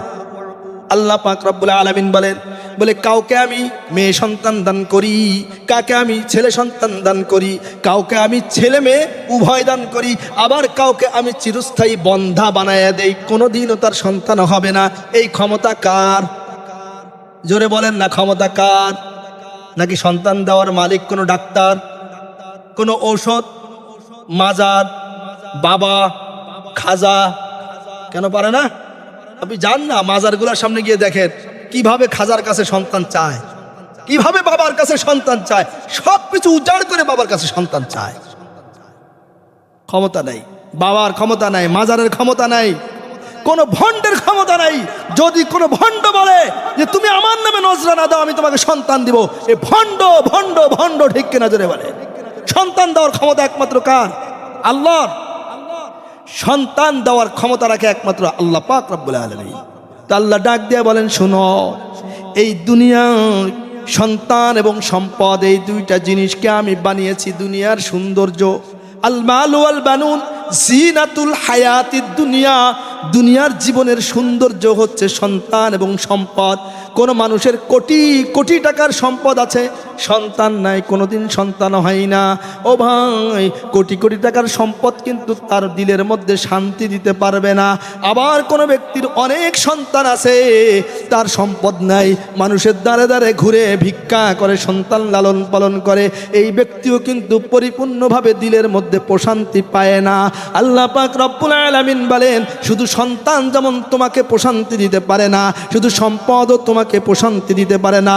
সন্তান এবং সম্পদ উভয়টা তোমার জিন্দগির প্রশান্তির জন্য আমি একটা শোভা সৌন্দর্য হিসাবে এই দুনিয়ার মধ্যে রেখেছি। তবে শুনে রাখো, ওয়াল বাকিয়াতুস সালিহাতু খায়রুন ইনদা রাব্বিকা তাওয়াবাও ওয়া খায়রুন আমালা। তবে জানো, জেনে রাখো, ওয়াল বাকিয়াতুস সালিহাত, আল্লাহ পাক রব্বুল আলামিনের কাছে স্থায়ী সম্পদ হইল নেক আমল। বলে সম্পদের মধ্যে নেক আমল আছে, সন্তানের মধ্যে নেক আমল আছে। এইটা কেমনে বুঝবেন? সালেহাত বলছেন, সালেহাত আল্লাহ রাসূল সাল্লাল্লাহু আলাইহি ওয়াসাল্লাম বলছেন, ইদা মাতাল ইনসান ইনকাতা আনহু আমালুহু ইল্লা মিন সালাতিন, যখন কোনো ব্যক্তি মারা যায় সাথে সাথে তার আমল নামা বন্ধ হয়ে যায়, ক্লোজ হয়ে যায়, তার দপ্তরটা ক্লোজ হয়ে যায়, আর কোনো আমল করতে পারবে না। গতকাল পর্যন্ত যেই লোকটা কোরআন তেলাওয়াত করেছেন, গতকাল পর্যন্ত তাহাজ্জুদ পড়েছেন, 5 ওয়াক্ত নামাজ আদায় করেছেন, আজকে মৃত্যু হয়ে গেছে, আপনার আর কোরআন তেলাওয়াত করার ক্ষমতা নাই, নামাজ আদায় করার ক্ষমতা নাই, কোনো কিছুর কোনো ক্ষমতা নাই, সব ক্লোজ হয়ে গেছে। এই যে সব কিছু বন্ধ হয়ে গেছে, আল্লাহ নবী বলেন তোমার আমলের পাতা ক্লোজ। 3টা আমল জারি, ইল্লা মিন সালাত, 3টা। 1 নম্বর সাদাকাতিন জারিয়াতিন, প্রবাহমান দানের সওয়াব অব্যাহত থাকবে। 2 নম্বর ওয়া ইলমিন ইউনতাফাউ বিহি, এমন জ্ঞান, এমন ইলম যেটা থেকে মৃত্যুর পরও মানুষ উপকৃত হবে। কেউ কিতাব লিখে গেল, কিতাব দান করে গেল, কোরআন শরীফ দান করে গেল, কোনো তালেবে ইলমকে লেখাপড়া শেখার জন্য খরচ বহন করলো, তাহলে এই ইলমের ফায়দাটা মৃত্যুর পরও অব্যাহত থাকবে। 3 নম্বর বলছেন ওয়াওয়ালাদিন সালিহিন, ওই যে বলছিলাম সালেহাত, সালেহের বহুবচন সালেহাত, সালিহাতুনের বহুবচন সালেহাত। তো আল্লাহ তাআলা বলছেন ওয়াওয়ালাদিন, আল্লাহ নবী বলছেন ওয়াওয়ালাদিন সালিহিন, আর আল্লাহ তাআলা বলছেন ওয়াল বাকিয়াতুস সালিহাতু ইনদা রাব্বিকা, আল্লাহর কাছে স্থায়ী হইল নেক আমল। নেক আমল বলে সম্পদের মধ্যে নেক আমল কি? সম্পদের মধ্যে যত মানুষের যত হক আছে, হকগুলো যথাযথভাবে আদায় করে দেওয়া। জাকাত ফরজ হইলে জাকাত দিয়ে দেন, সদকায়ে ফিতর ওয়াজিব হইলে সদকায়ে ফিতর দিয়ে দেন, কোরবানি ওয়াজিব হইলে কোরবানি করে নেন। আপনার অধীনস্থ যারা আছে তাদেরকে উপযুক্ত পরিমাণ মধ্যম পন্থায় তাদের পিছনে আপনি খরচ করেন, ব্যয় করেন।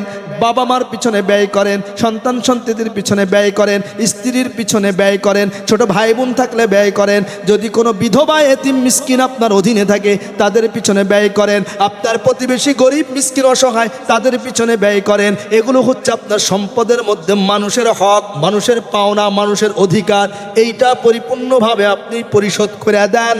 আর সন্তানের মধ্যে নেক আমল হইল, যেই সন্তান আল্লাহ আমাকে দিয়েছেন, 1 নম্বর কাজ হবে আমার আর আপনার, খেয়াল করে শুনেন ভাইয়েরা আমার, 1 নম্বর কাজ, ও মা পর্দার আড়াল থেকে আপনি শুনছেন, আমার ভাই ও বাবাজিরা এখান থেকে সরাসরি দেখছেন আর শুনছেন, খেয়াল করে শুনবেন।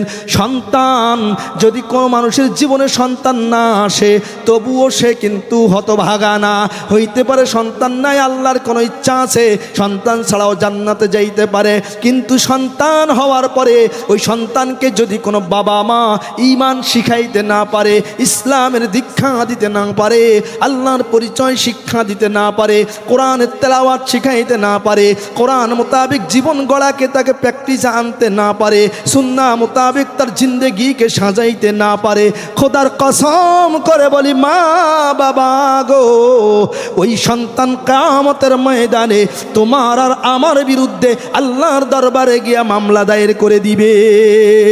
ওয়াকালু ইন্না আতানা সাদাতানা ওয়া কুবারানা ফাআদাল্লুনাস সাবিলা রব্বানা আতিহিম দিফাইনি মিনাল আযাবি ওয়ালআনহুম লানান কাবীরা। কিয়ামতের দিন যখনই কোনো সন্তানের ব্যাপারে জাহান্নামের ফয়সালা হয়ে যাবে, সন্তানকে আল্লাহর সামনে আসামি হিসেবে দাঁড় করানো হবে, তার ব্যাপারে জাহান্নামে যাওয়ার ফয়সালা হবে, সন্তান সাথে সাথে আল্লাহকে ডাক দিয়ে বলবেন, আল্লাহ কই আমার সেই মা বাবা কোথায়, আমার সেই সমাজপতিরা কোথায়, আমার বড় ভাই কোথায়, আমার অভিভাবকগুলো কোথায়, তাদেরকে আমাদের সামনে পেশ করেন। আল্লাহ তাদের অধীনস্থ এবং তাদের সন্তান হয়ে আজকে আপনার দরবারে আমরা ফরিয়াদ জানাই, আতিহিম দিফাইনি মিনাল আযাব, আমাদের জন্য যতটুকু শাস্তি নির্ধারিত হবে এর দ্বিগুণ শাস্তি আমার ওই মা বাবা নামের এই কুলাঙ্গারকে আপনি দিয়া দেন। নাউযুবিল্লাহ। ইয়াউমা ইয়াফিরুল মারউ মিন আখিহি ওয়া উম্মিহি ওয়া বানিহি ওয়া উম্মিহি ওয়া আখি ইয়াউমা ইয়াফিরুল মারউ মিন আখিহি। আল্লাহ পাক রব্বুল আলামিন বলেন, শুনে রাখো দুনিয়ার ইমানদার, কিয়ামতের ময়দানে তো বিভীষিকাময় হবে, ভাইকে দেখে ভাই পলায়া যাবে, ওয়া উম্মিহি মা সন্তানকে দেখে পলায়া যাবে, ছেলের সামনে মা দাঁড়াবে না, মাকে দেখে সন্তান পালায়া যাবে, স্বামীকে দেখে স্ত্রী পালায়া যাবে, স্ত্রীকে দেখে স্বামী পালায়া যাবে, কেউ কাউকে ধরা দিবে না, পরিচয় দিবে না, সবাই যখন নিজেকে নিজে নিয়ে ব্যস্ত হয়ে যাবে, ওই দিনের কথা আল্লাহ বলেন, ওই দিন সন্তানকে যখন জাহান্নামী বলা হবে, সন্তান খুঁজে খুঁজে আল্লাহর কাছে মামলা দায়ের করে ফিরিস্তার মাধ্যমে ওই মা বাবাকে উপস্থিত কইরা তাদের উপরে সন্তানের তুলনায় দ্বিগুণ শাস্তি দেওয়ার সুপারিশ পেশ করবে। নাউযুবিল্লাহ। আজকে যে সন্তানের ক্যারিয়ার গড়ার জন্য, ভবিষ্যৎ গড়ার জন্য হারামের তোয়াজ করলেন না, হালালের বিবেচনা করলেন না, নামাজ কাজা করে দিলেন, আল্লাহর হুকুমা হাকাম ছেড়ে দিলেন, ভাই ও দোস্ত বুজুর্গ মা বোনেরা আমার খেয়াল করে শুনবেন, যেই সন্তানের কারণে আপনি নামাজ কাজা করলেন, যেই সন্তানের মহব্বতে আপনি নবীজির সুন্নতকে ত্যাগ করলেন, যেই সন্তানের মহব্বতে আপনি হারাম উপার্জন করলেন, হারাম খাইলেন, যেই সন্তানের ক্যারিয়ার গড়ার জন্য আপনি হারাম পন্থা অবলম্বন করলেন, শুনে রাখেন, কিয়ামতের ময়দানে আপনার উপার্জনের জন্য আপনাকে হিসাব দিতে হবে, আপনার হারামের জন্য আপনাকে শাস্তি ভোগ করতে হবে, আপনার নামাজ কাজা করার জন্য আপনাকে শাস্তি ভোগ করতে হবে, আপনার দুনিয়ার কলিজার টুকরা ছেলে আর মেয়ে আপনার শাস্তির ভোগ করবে না। ওয়ালা তাজিরু ওয়াজিরাতু উজরা উখরা, আল্লাহ বলছেন কিয়ামতের দিন একজনের শাস্তি আরেকজনের উপরে চাপায়া দেওয়া হবে না। বাবা হিসাবে সন্তান প্রতিপালনে অবহেলা করার কারণে বাবাকেই তার শাস্তি ভোগ করতে হবে। মা হিসাবে সন্তানকে আদর্শ শিক্ষা না দিয়ে গান ড্যান্স ইত্যাদি শিক্ষা দিয়েছ, সন্তানকে ভদ্রতা শিখাও নাই, সন্তানকে সালাম করা শিখাও নাই, সন্তানকে মুরব্বীদেরকে সম্মান করা শিখাও নাই, সন্তানকে প্রতিবেশীর সাথে ভালো ব্যবহার শিখাও নাই, সন্তানকে গুরুজনের সাথে ভালো ব্যবহার শিখাও নাই, সন্তানকে তুমি কুসন্তান তৈরি করেছ, সন্তানকে সুশিক্ষা দিতে পারো নাই, সন্তানকে দেশপ্রেমিক বানাইতে পারো নাই, বরঞ্চ তুমি সন্তানকে আত্মসাৎ করা শিখিয়েছ, সন্তানকে তুমি মানুষ দুর্বলের উপরে জুলুম করা শিখিয়েছ, সন্তানের সামনে তুমি প্রতিবেশীর সাথে ঝগড়া করেছ, সন্তানের সামনে প্রতিবেশীর হক তুমি তলব করেছ, সন্তানের হক তুমি আত্মসাৎ করেছ, সন্তানের সামনে তুমি শ্বশুর শাশুড়ির সাথে ভালো ব্যবহার করো নাই, সন্তানের সামনে বড় ভাইয়ের সাথে ভালো ব্যবহার করো নাই, বলে সন্তানকে তুমি কুসন্তান বানিয়েছ, আদর্শ শিক্ষা দাও নাই গো মা ও বাবা। কিয়ামতের ময়দানে দুনিয়ার এত আদর পেয়েছেন, এখানে সন্তান তোমার আমার বিরুদ্ধে আল্লাহর কাছে মামলা দায়ের করে আমাকে আর তোমাকে গলার মধ্যে গামছা দিয়ে ওই সন্তান টেনে টেনে জাহান্নামের সামনে শোয়া দিবে। সন্তান আল্লাহর কাছে বলবেন, আল্লাহ আমার ওই বাবা মাকে নিয়ে আসো, আজকে আমাদের পায়ের নিচে তাদেরকে সিঁড়ি বানিয়ে তাদের বুকের উপরে পা দিয়ে আমরা সন্তান জাহান্নামে যাব না, নাউযুবিল্লাহ। এই জন্য ভাই দোস্ত বুজুর্গ, আসুন, এক সুন্দর পরিবেশ তৈরি হয়েছে আপনার সন্তান। আমি বলি নুরানি মাদ্রাসা না, এটা হচ্ছে ইমানদার গড়ার কারখানা। আপনাদের এলাকায় আখের মিল আছে না? আখের মিল, চিনির মিল আছে না? কোন থানায় আছে? কাটাখালী চিনির মিল আছে আপনাদের। চিনির কল আছে না? কে কে দেখছেন চিনির কল? দেখছেন কে কে? দেখতে যান নাই? যারা যান নাই তো দেখে আসবেন, কি সুন্দর করে তৈরি করছে। তো চিনির কলে দেখবেন ওই টলিতে করে যখন আখগুলো ফেলা হয়, সেখানে বড় বড় কাঁটাওয়ালা একটা চাকা ঘুরতে থাকে। ওই ড্রেনের ভিতরে এটা ঘুরায় ঘুরায় ওই আটিগুলো খুলে দেয়, এবারে দিয়ে দেয়, আস্তে আস্তে পর্যায়ে প্রক্রিয়া হইতে হইতে একটা পর্যায়ে গিয়ে সেটা চিনি বের হয়। আচ্ছা, এখানে কি শুধু চিনি বের হয় নাকি আরো কিছু বের হয়? এক পাশে চোখা বের হয়ে গিয়ে যেটা আগুন জ্বলে ভুসি হয়, এক পাশে গিয়ে গাঁত তৈরি হয়, আর এক পাশে গিয়ে সেটা আখর লাল চিনি তৈরি হয়, গুড় তৈরি হয়, এক পাশে গিয়ে সেটা সাদা চিনি বের হয়। কিন্তু এত কিছু বের হওয়ার পর তার নাম দেওয়া হয়েছে কি? চিনির কল। এখন এখানে কারণ এই কলটা তৈরির মুখ্য উদ্দেশ্য হচ্ছে চিনি তৈরি করা, চিনি তৈরি করা, অন্যগুলো এখানে মুখ্য উদ্দেশ্য না। পাশাপাশি ওই প্রথম ড্রেনের মধ্যে চিনি আখ ছাড়াও যদি এখানে কলা গাছ দেওয়া হয়, অন্য কিছু দেওয়া হয়, সেগুলোও কিন্তু একভাবে আখের সাথেই চলে যাবে, গিয়ে শেষ পর্যন্ত চিনি হয়েই বের হবে, ঠিক কিনা? তো এইখানে বাচ্চাদেরকে দেওয়া হয় অন্য যত শিক্ষা আছে, এটা আমাদের উদ্দেশ্য মূল না, কিন্তু অন্যগুলো হবে। আমাদের মূল উদ্দেশ্য হলো একজন মুসলিম সন্তান, একটা মুসলিম ছেলে একটা মেয়ে, সে যেন প্রকৃতপক্ষে মুসলিম পরিচয় ধারণ করে চলতে পারে, সে যেন প্রকৃতপক্ষে তার সৃষ্টিকর্তার পরিচয় অর্জন করতে পারে, সে যেন আল্লাহর প্রথম নির্দেশ ইকরা বিসমি রাব্বিকাল্লাযী খলাক, তোমার ওই রবের নামে পড়ো যিনি তোমাকে সৃষ্টি করেছেন, এই স্লোগানের উপরে সে যেন শিক্ষা কার্যক্রম শুরু করতে পারে, সে যেন একজন কোরআন তেলাওয়াতকারী হয়, সে যেন একজন নামাজি হয়ে যায়, মেয়েটা যেন পর্দানসীন হয়ে যায়, ছেলেটা যেন হারাম থেকে বেঁচে যায়, ছেলেটা যেন নিশা থেকে বেঁচে যায়, ছেলে মেয়েটা যেন মা বাবাকে সম্মান ইজ্জত করতে পারে, প্রকৃত খাঁটি ইমানদার নবীর ওয়ারিস দেশপ্রেমিক সুনাগরিক গড়ার জন্যই মূলত নুরানি মাদ্রাসাগুলোর আবির্ভাব হয়েছে, উৎপত্তি হয়েছে, উদ্ভাবন হয়েছে। সুতরাং আপনার বাচ্চাকে পরিপূর্ণভাবে মুসলিম বানাইতে হলে সর্বপ্রথম আপনাকে মাদ্রাসায় দিয়ে তাকে আপনি প্রকৃতপক্ষে তার ইমানের ধারাগুলো শিক্ষা দেন, এরপর আপনি তাকে হাফেজ, ডাক্তার বানান, ইঞ্জিনিয়ার বানান, যা ইচ্ছা তাই বানান, কোনো অসুবিধা নেই।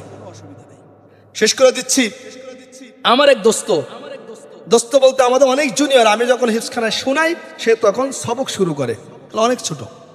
এরপরে সে কওমি মাদ্রাসায় লেখাপড়া করছে, আলিয়া মাদ্রাসায় লেখাপড়া করছে, এক পর্যায়ে সে ইউনিভার্সিটিতে পড়ে লয়ার হয়েছে, অ্যাডভোকেট। তো অ্যাডভোকেট ঢাকা জজ কোর্টে প্র্যাকটিস করে, পাশাপাশি চাঁদপুর জজ কোর্টেও প্র্যাকটিস করে।